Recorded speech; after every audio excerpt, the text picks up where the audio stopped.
Mom and Dad, are you ready? Today's word is stupendous. You need some encouragement. Stupendous marriage encouragement. You need some inspiration. Girl, you need to be telling them to, get off their butts and get to cleaning. You're listening to the Stupendous Marriage Show. With our friends Stu and Lisa Gray. I would love that word. Stupendous. The Stupendous Marriage Show. Hey there, it's Stupendous Marriage Show. I'm Stu Gray. Hey, I'm Lisa Gray. If you're new here at the Stupendous Marriage Show, this is a show where we answer questions about marriage, whatever they might be.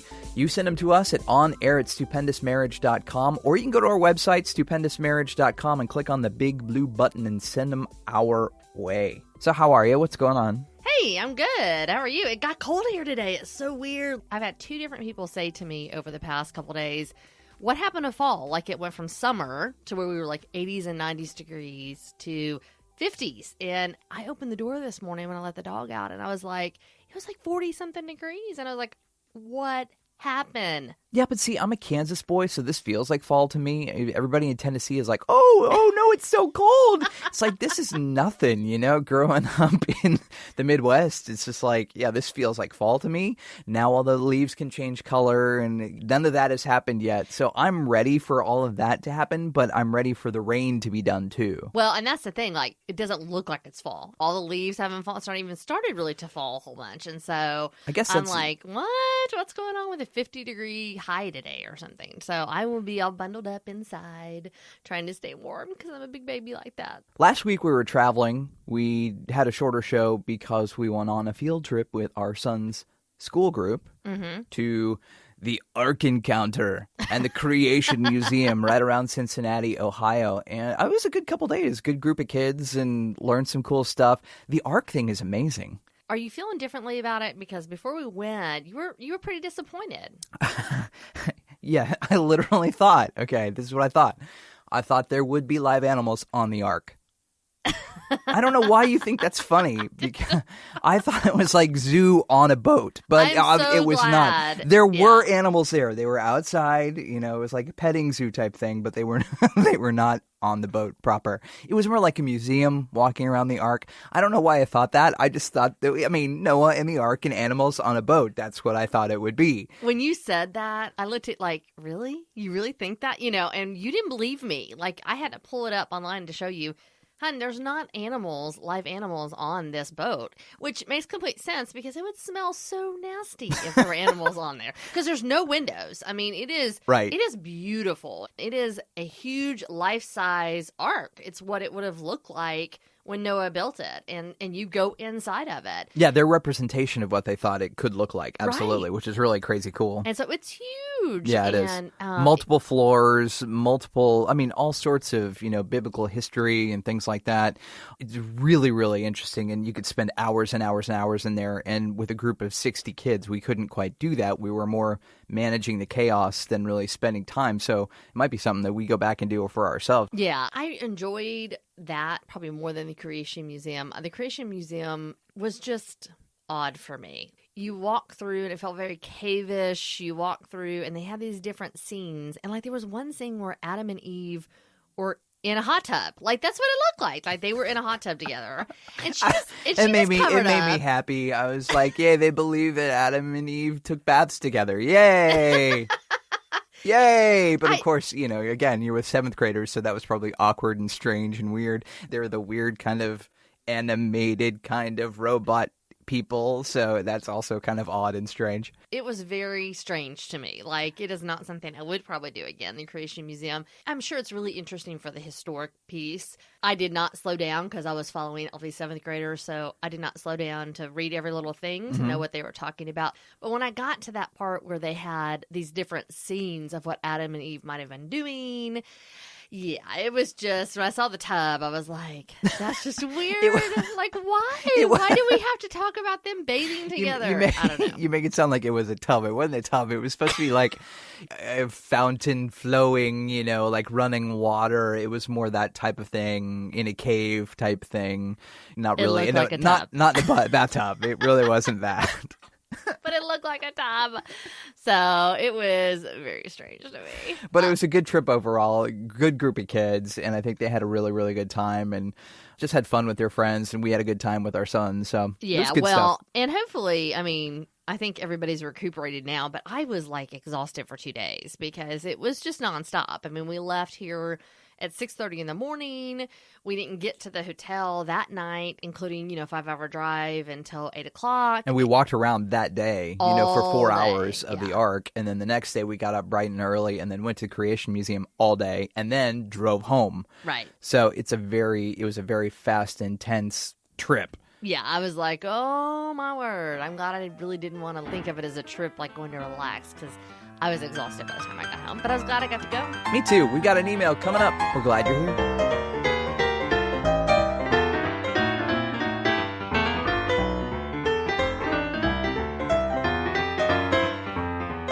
Our email from onair@stupendousmarriage.com is this. My husband and stepson never pick up after themselves. They never put anything away, including things in the yard. I clean it up because we have a small home and I have to keep it tidy. But when is it enough to say, I've had it? I need someone to help me clean up. May I ask, do other wives have this same issue? Oh my word, girl. You are talking to the right people. Wait a second. Wait a second. Yes. Yes, honey, what? It's not just one-sided. You also leave things out all over the place. We're not the people to answer this really well because, I mean, the piles and things in our house, yeah. So we invite people over. We have small group at our house. We have events at our house. And our house looks great on those days. Right. And then on other days, not so much. Okay, this is the deal. I think that so many people think that the woman is responsible for... Woman. Right. I'm serious. I mean, and that was like in the 50s and 60s, Yeah, right. that Yeah. women stayed home and they were full-time housekeepers. I think somewhere on an unconscious level, a lot of men go into marriage thinking that, especially if their mom at all was the primary household manager person, expecting their wife to do that. Yeah. And I think that's fine if that's what you guys discuss and figure out. But I don't know why in our society it is completely acceptable to think that the woman in the house is the person responsible for keeping the house up. And I know you and I have talked about this. We've talked about the fact that, like, my level of it being messy and your level of it being messy are two different things. Right. It bugs me a lot sooner than it does you. And so I think that's part of our dynamic, you and I's dynamic. Sure. But in this situation, I got to say, I don't know how old her stepson is, but I'm just like, girl, you need to be telling them to, like, get off their butts and get to cleaning, pick up after themselves. So I also think there's been a change in marriage culturally where a lot of women have gone to work and a lot of guys have taken on the household manager stay-at-home job. In our culture, that is a dynamic that has changed. And with that dynamic change in the workforce, that means the dynamic change has to change in the house too, where if the wife is doing more work outside of the home, the husband in turn should raise his responsibility, and it should look like more work in household management on his end. But I don't know if that's their dynamic or if she's just frustrated in general by what he and her stepson are doing. Well, and the thing is I think this is an area in a lot of families that you kind of fly by the seat of your pants. Whoever has capacity to do it or it's important to kind of takes it on. And unfortunately, some resentment can build up if that's the case. Instead of really sitting down together and going, okay, the household management position involves cleaning the house, maintaining the house, grocery shopping, getting the kids from point A to point B. All those things have to happen as a couple, as a married couple. All those types of things have to happen. Who is doing what, and having a plan in place so that everybody's expectations can be met. Unfortunately, I know for you and I mean, there's a lot of things that I just kind of handle, and there's no official, this is what you're doing, this is what I'm doing. And at times that is a conflict for us because I'm working really hard, especially when I get busy at work. And my expectation is you're going to step up more. And when you don't, then I'm frustrated. And vice versa. When you're really busy, same thing. If I have an expectation of you still handling stuff and you're not handling it, then that can cause frustration. So really having like, hey, this is the season we're in. This is the plan that we have. Who's doing what, and strategizing together to be successful. Because it's not a me against you thing in this area. It isn't her against her husband and son. It's, hey, everybody lives here. Everybody needs to be responsible. Now, who is doing what? What you're talking about is pretty much vision casting. And, you know, the Bible says, Proverbs, where there is no vision, people perish. And we have our history that we bring to our relationship. We have the things that we've done that haven't worked, and both of us bring those things in. And then you add a child on top of that. He's a stepson, so his mom may not have taught that either, however old he is. So it looks like there's some teaching, training, responsibility passing off to the kid that has to happen. But you got to remember with the kid, he is a kid, and guys don't develop until their mid-20s anyway. So you're probably going to have more hand-holding with him for the long run.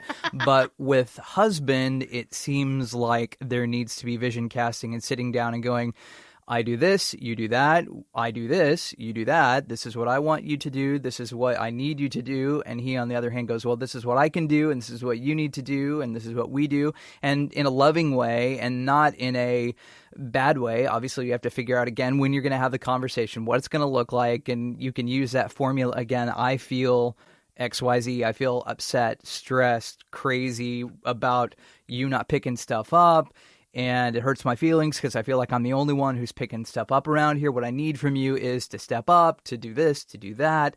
I would love for you to encourage your child to do this, now our child, and so I'm also going to step up in this area and help him and guide him and things along those lines. But together, we need to do X, Y, Z, not just pushing it off on him, but casting vision for where you want to go in the certain area of your marriage. And you have to understand, as you mentioned, we all come in to marriages. It's so funny. People really focus on the lovey-dovey part of getting ready for marriage. Like are we going to hold hands? How many kids are we going to have? Where are we going to live? Man, there's How much sex? Exactly, yeah. And there's some basic, like, who's doing the dishes? Who's taking out the trash? That so many people don't even talk about until it's a problem.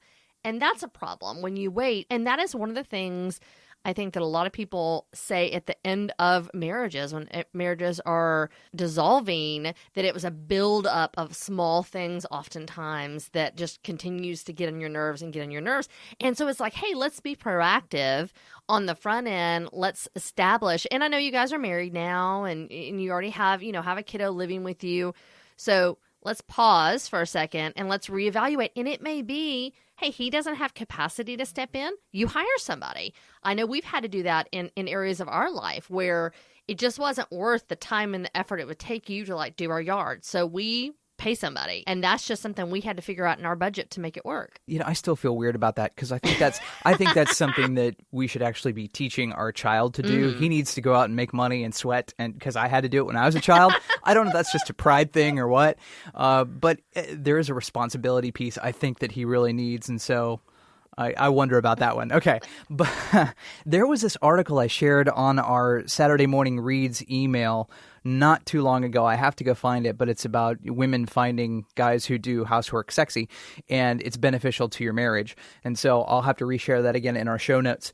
It's just a good conversation to have, and really defining what these different pieces are and how it looks in your relationship. Yeah, keep us posted how it goes, those conversations, and what works for you guys, because we would love to just be able to share that with other listeners. Because again, and believe it or not, I think this is one of those areas that a lot of people don't even think about until it's just a bigger problem than it needs to be. But you can email us on air at stupendousmarriage.com with your question about your marriage, even just an update of what's going on in your world, how long you've been listening to the show. We would just love to hear from you and be able to connect with you via email. I think that's it for this week. See you next time. Bye. Yeah. Like the show. Yeehaw. Share the podcast. Tell another couple. Hold up. So how are you, babe? How you feeling? How's things? You're up and about, which is good. Oh, my word, girl. You are I think somewhere on an unconscious level. And good night. Thank you. Okay, let's start over. Yeah. Like the show? Like the show. Share the podcast. Tell your married friends.